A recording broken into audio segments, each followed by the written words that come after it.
Mwanzo kabla yote tupate yanayojiri.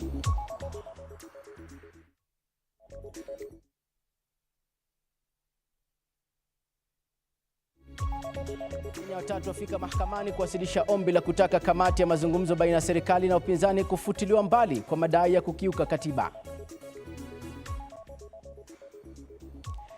Rais William Ruto kuongoza mkutano wa viongozi wa chama cha UDA katika ukumbi wa BOMAS. Viongozi hao wa chama kutoka pembe zote nchini watajadili masuala mbalimbali ikiwemo uchaguzi wa viongozi wa vyama mashinani mwezi Disemba. Kinara wa Azimio Raila Odinga yu katika kaunti ya Mombasa. Kinara huyo wa ODM anasemekana atafanya kikao na magavana wa chama hicho na anatarajiwa kutoa taarifa mchana wa leo. Mkuu wa utumishi wa Umma Felix Koskei, katibu katika Wizara ya Usalama Raymond Omolo wafanya kikao na wakuu wa idara ya usalama ili kuweka mikakati ya kukabili ufisadi serikalini.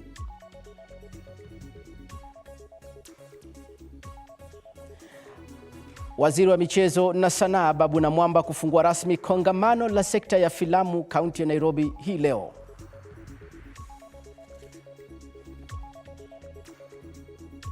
Karibu sana, jina langu ni Ahmed Bahaj. Kabla tuanze tupate methali ya siku ya leo.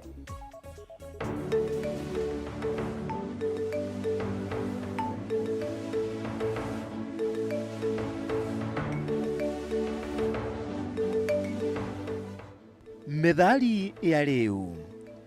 Mfufua simba huliwa. Maana ya nje. Kwa kuwa simba ni mkali, anayemfufua ataliwa yeye. Maana yake, anayelifuatilia jambo la hatari lililopita, jambo hilo litamdhuru yeye. Matumizi. Hutunasihi kutoyafuata mambo mabaya yaliyopita.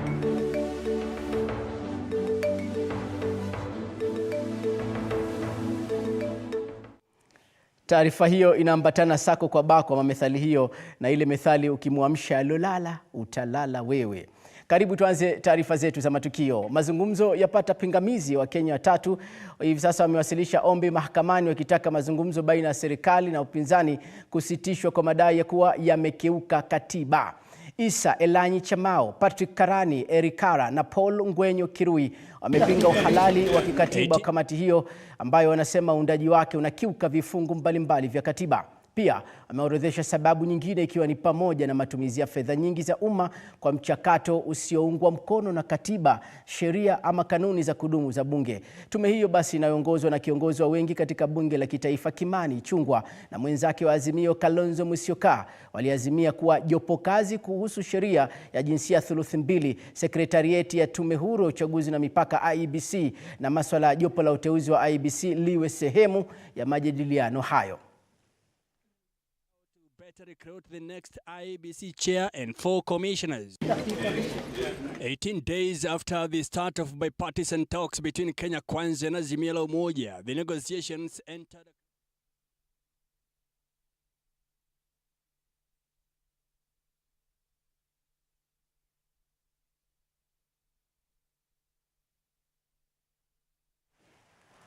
Mbali na hayo, mkuu wa utumishi wa Umma Felix Koskei, katibu katika Wizara ya Usalama Raymond Omolo pamoja na mkuu wa idara ya ujasusi Mohamed Amin watafanya kikao na wakuu wa idara ya usalama ili kuweka mikakati ya kukabiliana na ufisadi serikalini. Hebu tuvuke moja kwa moja tusikilize kikao hiko. Je, kuna mapendekezo yoyote yatakayoleta muafaka?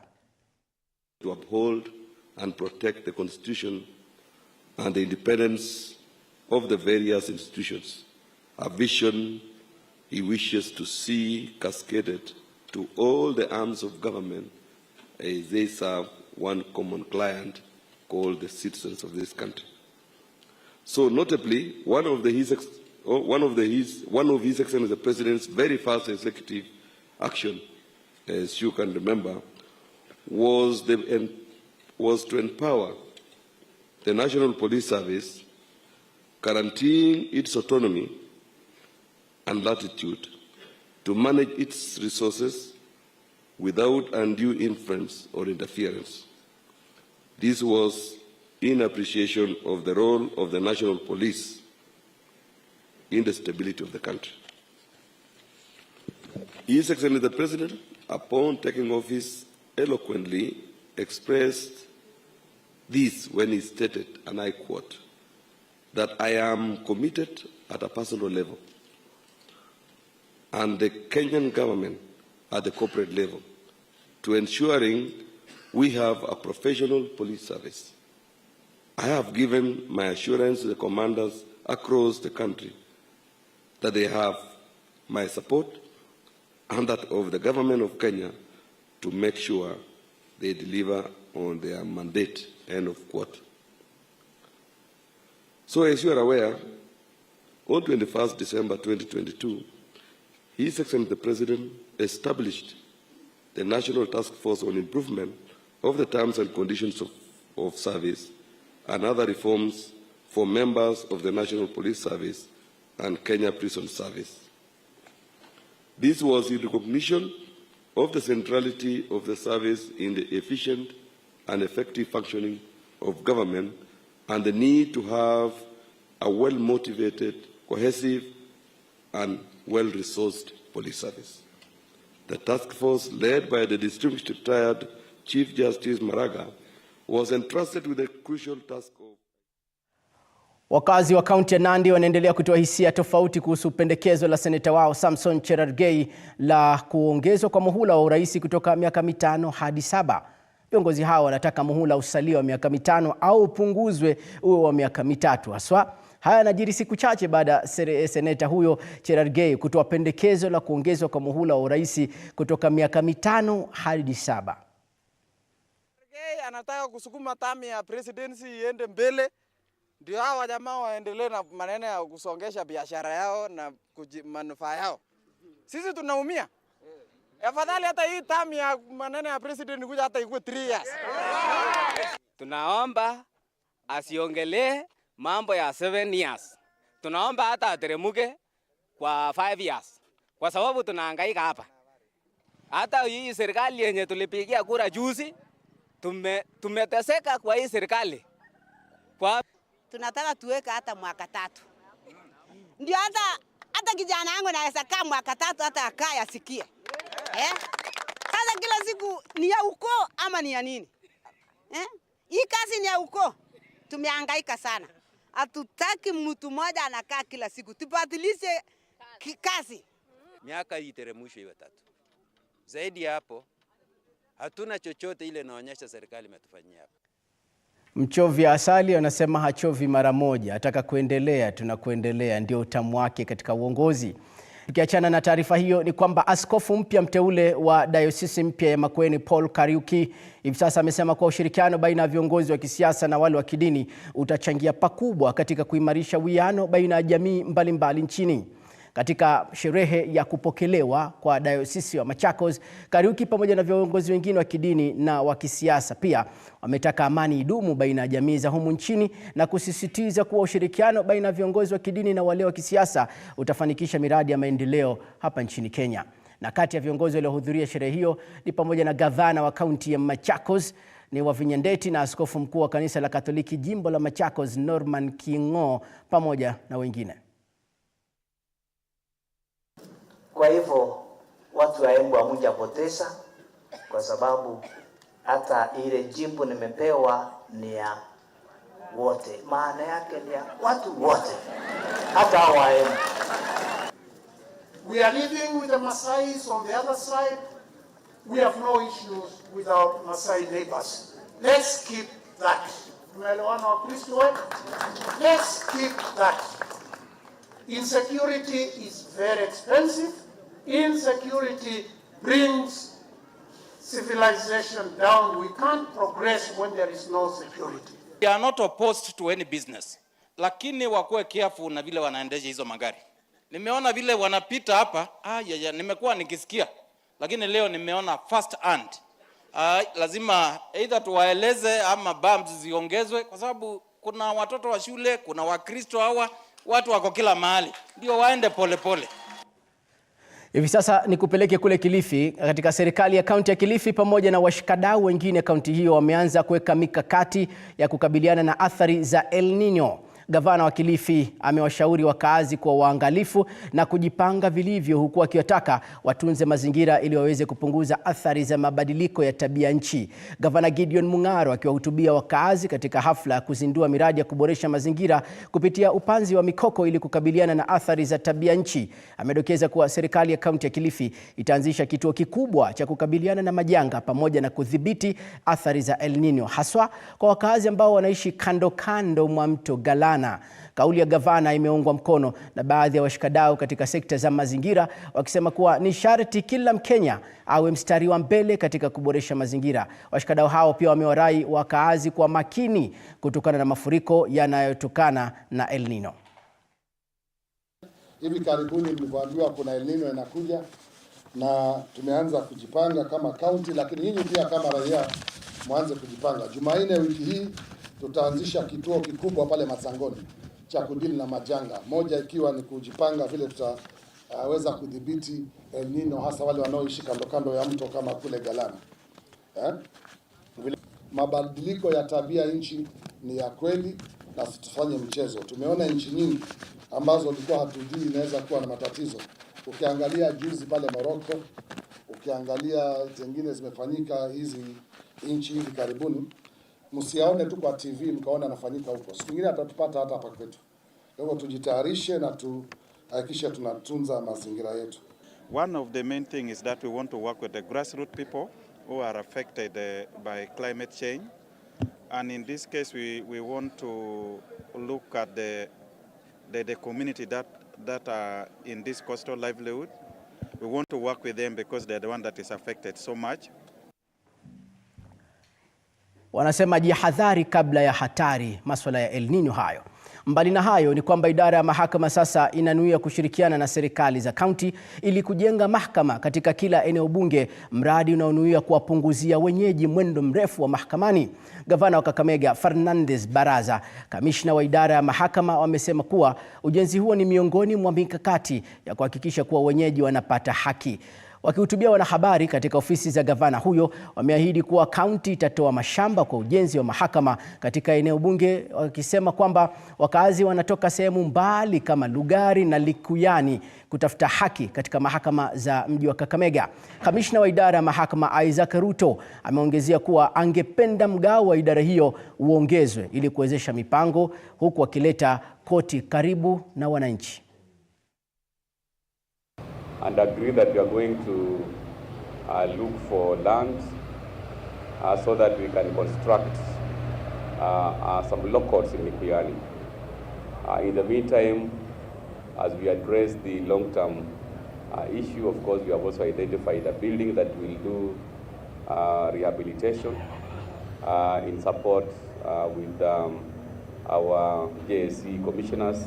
Securing land from the facilities from where we can conduct mobile courts. So it is something we are currently championing, and of course ultimately it also reduces backlog, because if you can have some of the cases, especially the not so serious cases that can be resolved in that manner, removed from the formal court system to be resolved in that manner, then of course backlog would come down. We want to urge that more resources be allocated to the judiciary to be able to deliver these services. And we need more judicial officers, and we need more facilities. Sawa. Idadi ya watu wanaojitokeza kupimwa virusi vya HIV na kutumia dawa za kuzuia na kudhibiti maambukizi ya ugonjwa wa ukimwi imeongezeka katika eneo la Pwani. Na kwa mujibu wa mkurugenzi wa mradi wa USAID Stawisha Pwani, Daktari Patrick Oyaro, idadi hiyo imeongezeka kufuatia hamasa za jamii ambazo hivi sasa zimekuwa zikitolewa kwa zaidi ya miaka 2 sasa. Akizungumza katika kongamano la afya la siku 2 lililofanyika eneo la Diani, kaunti ya Kwale, Oyaro alidokeza kwamba hamasa hizo zimewafikia wananchi kupitia ushirikiano wao na serikali za kaunti ya Mombasa, Kilifi, Kwale pamoja na Taita Taveta. Na kwa upande wake, waziri wa afya Taita Taveta Gifton Mukaya amesema kuwa kiwango cha maambukizi ya ukimwi kimeshuka ikilinganishwa na miaka 10 iliyopita, na hii ni kufuatia ushirikiano wa serikali ya kaunti hiyo na shirika la Stawisha Pwani linalotekeleza miradi ya kukabiliana na maradhi ya ukimwi kupitia ufadhili wa USAID.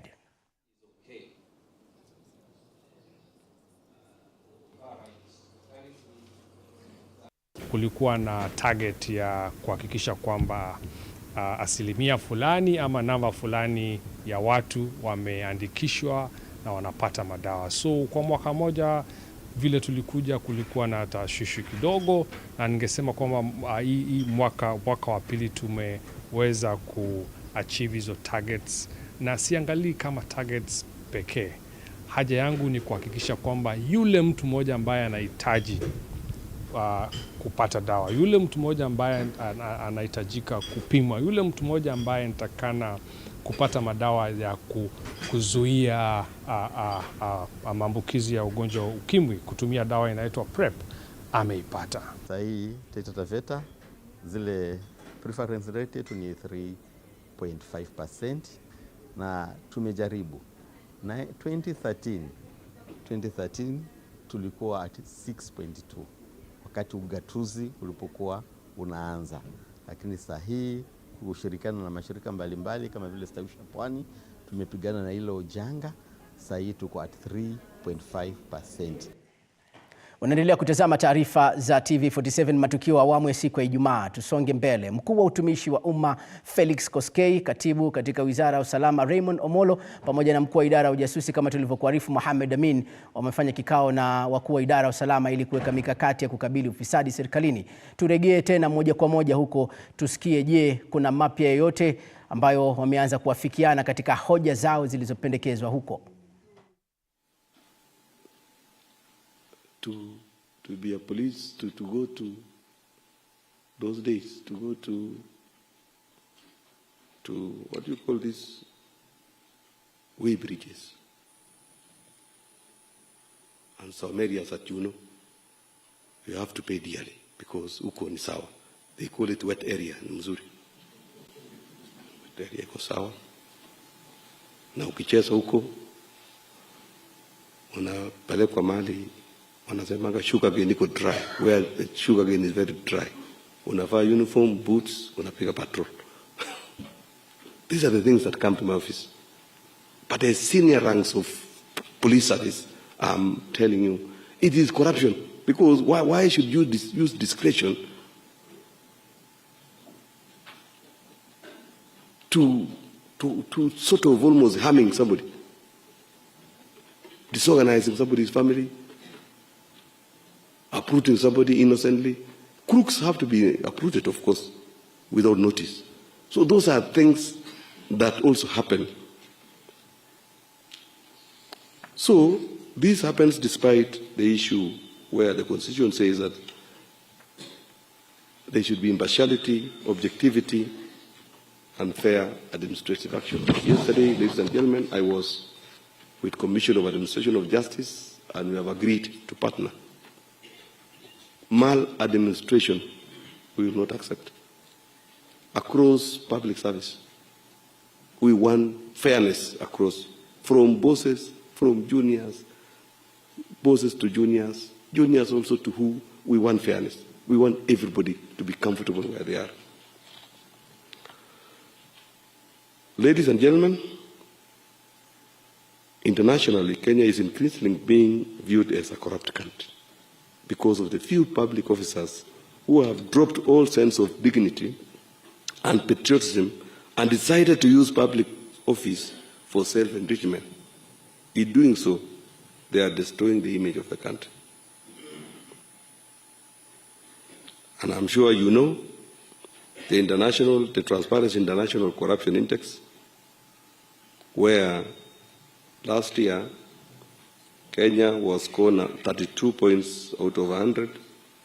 2021 it was number 30 out of 100. The more marks you are, the more corruptive you are. The more down you are, the more corrupt you are. So 30 is terrible. There are other 70 points that they treat us as corrupt people. So this has made us to be number 123 out of 180 countries.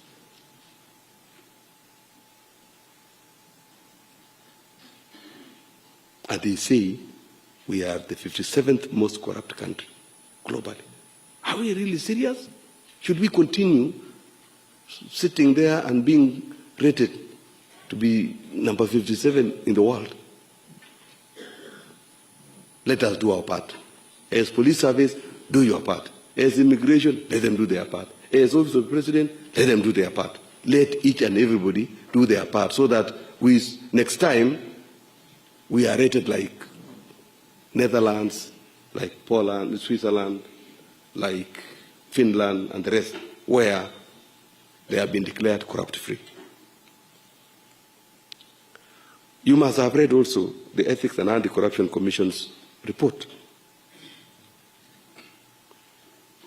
And they are putting the service to be number 1, 82%, followed by immigration, registration of people, 25%, lands, 17%, devolution, 7%. Are we really supposed to be there? Can we go and do something? Let us go and do something. We have to do something. And the president says we must do something. We must do something.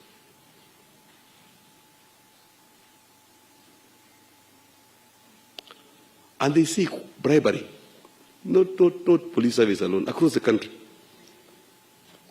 The average bribe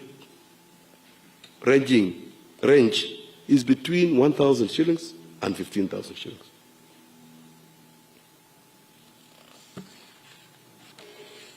And for police, EACC reported and said, if you are seeking a P3 form, I don't know whether you give out P3, I don't know.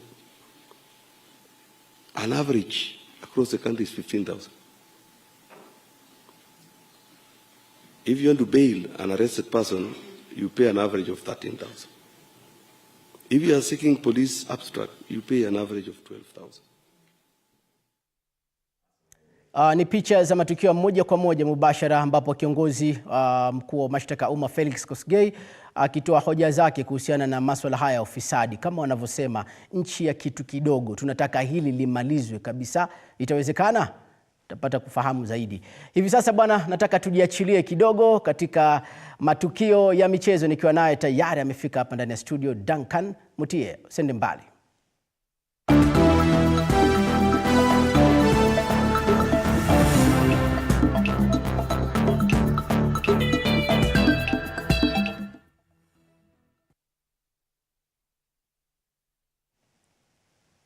Hii ni TV47 matukio awamu ya Ijumaa. Naitwa Ahmed Bahaji. Tunaendelea kuteremka kimantiki. Baada ya taarifa hivi sasa tunaingia katika ulingo wa michezo. Bwana we, nipo naye Duncan Mutie. Mambo namna gani?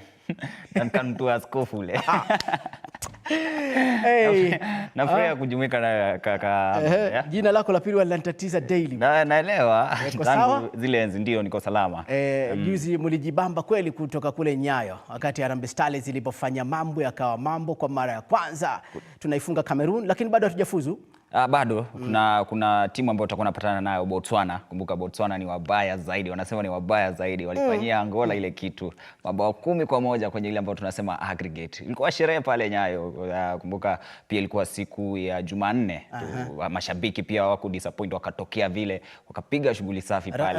Hasla rais anawabeba kweli siku hizi, kabla mechi anapiga banta ile, jamani tutokeze kwa wingi, alafu watu wanatokea pia. Na pia tuliweza kuona wengine pia wale ambao tunasema washikadau wa soka walitokea pale. Ndio, lakini kibarua kipo. Licha ya kumwamini yule kocha Odemba. Kibarua kipo sababu Botswana ni timu ambayo iko na ujuzi fulani, lakini tunaamini pia wakina dada wetu Starlets. Kama tushalibwaga dude kubwa, tushalisha lile Cameroon. Kunataka isimama kweli? Watakula mitaimbo. Kuja apigwe. Ukiangalia kile kikosi na Shilatso akatusawazisha lile goli, sio? Ndio. Alafu uliona walivyopiga penalty wale kina dada. Hata nafikiri Stars hawezi kuzichonga vile. Ahmed, sijui ukiwa shule kulikuwa na penalty, lakini kuna picha moja ambayo niliweza kuonyeshwa na rafiki yangu ukiwa shule. Ndio. Ulibwaga kitu lakini nje. Bro, yani katika bahati nilopewa ilikuwa sikosi penalty yani. Penalty tena ndani ya uwanja na hata nje ya uwanja siwezi kosa. Leo kutakuwa na mechi kubwa pia, ndio maana ukaona nimepiga jezi moja hapa Cape. Kikosi cha TV47. Kikosi cha TV47. Garambe kwa wapi bwana? Pale Lesa Sports saa 2 usiku. Tunapiga na kikosi cha Radio 47.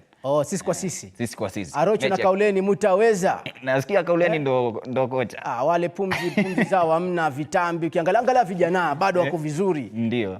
Kwa hivyo tunawapiga mtu kama 12 hivi, alafu hata hatuwaagi.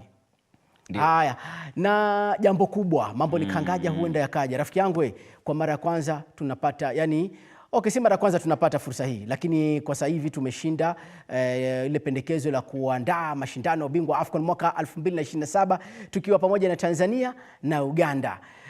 Kina babu na mambo wamerudi wakiwa na furaha mpwito, sio? Kulikuwa na bwembwe pale katika uwanja wa ndege. Ndio ile taarifa waliofanya Jomo Kenyatta, ndio. Sasa inamaanisha kweli tuko sawa viwanja vyetu Nyayo pamoja na Kasarani? Hatuko sawa, bado hatujaanza. Kwa hivyo hatujapiga bado hatua ile ambayo tunasema hata hatua moja hatujapiga. Kumbuka mwaka 2018 katika michuano ya CHAN tulikuwa tuandae, tukakosa kuandaa sababu ya zile makosa tu za nyuga, kukosa nyuga maalum za kuandaa ile dimba ya CHAN. Mwaka wa 1996 tukakosa Afrika Kusini pia tukakosa ile dimba. Tulikuwa tushapewa kwamba tunaweza tukaandaa. Alafu tukachemsha, tukashindwa kutengeza viwanja. Ndio hizo picha unaziona hapo kwenye runinga yako bana. Mambo safi kweli. Kenya, Uganda na Tanzania. Finali unaona itapigwa wapi wewe? Naweza tamani kwa nchini. Lakini Tanzania unajua kuna ule uwanja wa Benjamin Mkapa, uwanja msafi sana. Uko ajab. Yani viwango vya juu na bado wanataka kukarabati zaidi. Sasa unaweza piga hesabu zako uone, je, kama ni mkali kama hujakarabatiwa, na je ukikarabatiwa utakuwa vipi? Lakini pia kuna uga ambao natamani kuona jinsi utakapomaliza utakuwa vile. Uga wa Talanta kuna uga Talanta na kuna na ule wa Eldoret Kipkeino. Kwa hivyo wa Talanta tutegemea utakuwa mkubwa. Wataweza, tuko mwaka 2023. Tuna miaka mitatu hivi. Inawezekana. Kama iliwezekana kule Qatar, je, mbona isiwezekane Kenya? Baba wale Arabu wana visima, wale watu wa Msamba. Sisi pesa zetu ni hizi za bambanya hapa na pale. Na jamaa shazitia ndani zingine. Wanasema shirikisho la soka, wanasema ile ministry ya soka imejaa mpunga. Kwa hivyo ni wakati sasa tuko tunapima, je, wamejiweza? Na pia waziri alipozungumza jana alisema bwana, hii AFCON ya 2027 ni yetu, haiendi mahali bana, hatuwezi pokonywa pia.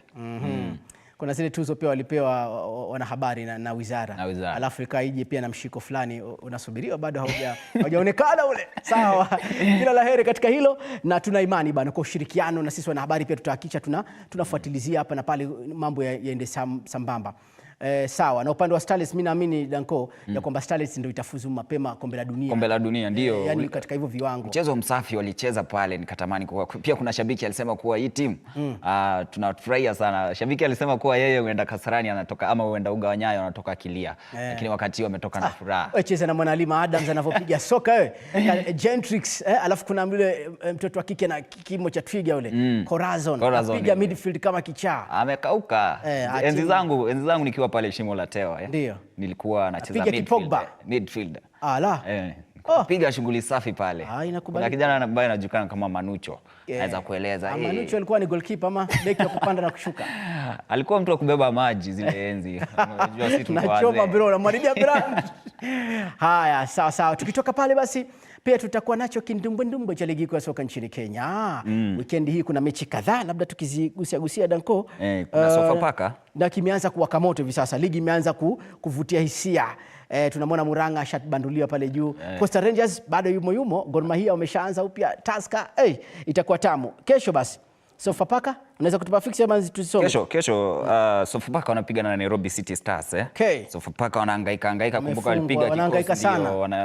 walibadilisha kikosi kizima, kwa hivyo sijui shida iko wapi.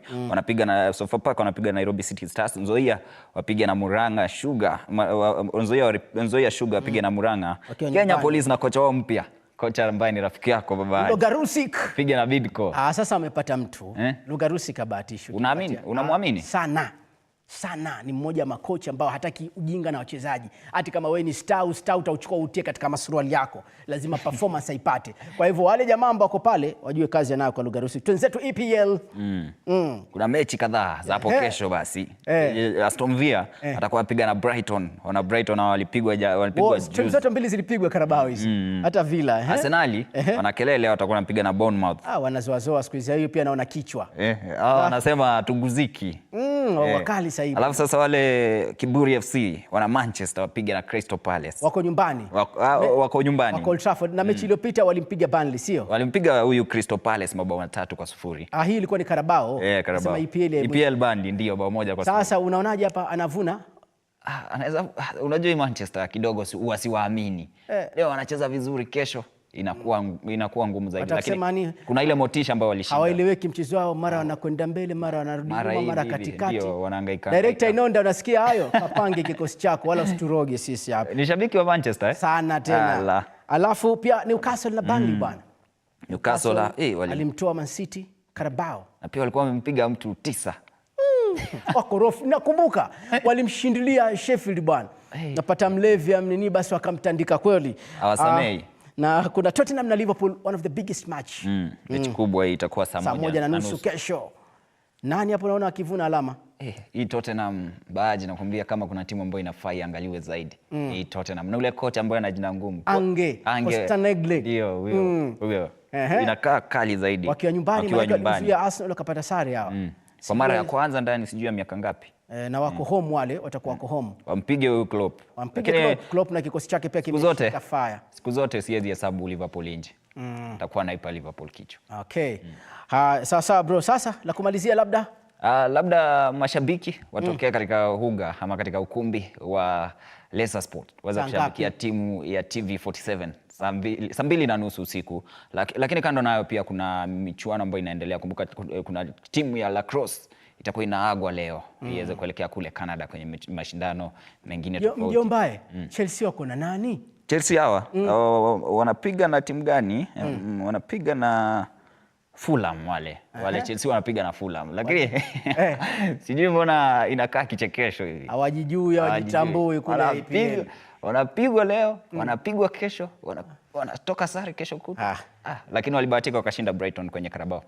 Basi poa, mimi nashukuru Bwana Danko kwa uchambuzi wako huo. Nadhani watu wamepata hapa na pale hapa kule matukio na ratiba ya mechi weekend hii. Sawa. Nimefurahia kuungana nawe kaka Baji. Safi, tuko pamoja kama kawaida, tumetoa cheche na tunasema hivi, asiye na bahati habahatishi. Tunakamilisha hapo. Hivi sasa basi napata pumziko fupi. Navuta pumzi, lakini tukirejea kama kawaida mirindimo ya wiki, nacho kikosi changu nataka kujua ni kina nani. Jojo, Chocolate, yeye kama kawaida hakosekana. Alafu kuna na madume wengine wawili. Leo lazima kiwarambe mtu hapa. Usicheze mbali, hii ni TV47, naitwa Ahmed Bahaji.